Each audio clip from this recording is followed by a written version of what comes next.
ертеде периодтық жүйе деп аталатын үлкен патшалық болыпты. Бұл елде барлық химиялық элементтер өмір сүріпті.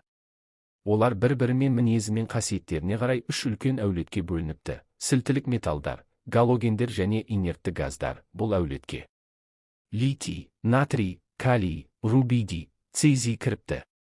Олар өте жұмсақ, тіпті натрий мен калийді пышақпен кесуге болады. Бірақ оларда бір үлкен кемшілік бар екен: су көрсе, шыдай алмай жарылып кетеді. Бір күні натрий көлге жақындап, мен тек бір тамшы су ішсем болды деп еді. Суға тиген сәтте шарт етіп жарқ етіп, жылу мен газ бөліп, сілті жасап жіберіпті. Сондықтан халық оларды сілтілік металдар деп атапты. Олар тым белсенді болғандықтан, адамдар оларды керосиннің астында сақтайды. Әйтпесе ауа мен суға тиіп, өздігінен реакцияға түсіп кетеді. Патшалықтың екінші шетінде фтор, хлор, бром, йод деген бір түрлі әулет тұрыпты. Олар жалғыз жүргенді жек көріп, әрдайым бір электрон жетпей қиналатын. Сондықтан олар «маған бір электрон бер» деп металдарды қуалайды екен. Фтор ең ашулысы.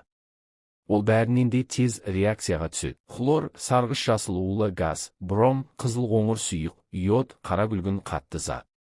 Бірақ олар металдармен қосылса, улы емес, пайдалы тұздар түзеді. Сондықтан халық оларды тұз түзушілер, галогендер деп атапты.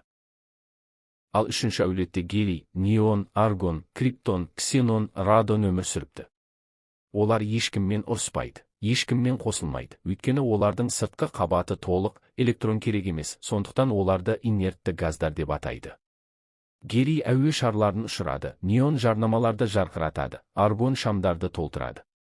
Патшалықта бір заң бар екен: сілтілік металдар өте белсенді. Галогендер электрон іздейтін аңшылар. Инертті газдар ешкімге тимейтін тыныш элементтер. Сол үшін оларды табиғи топтар деп атайды.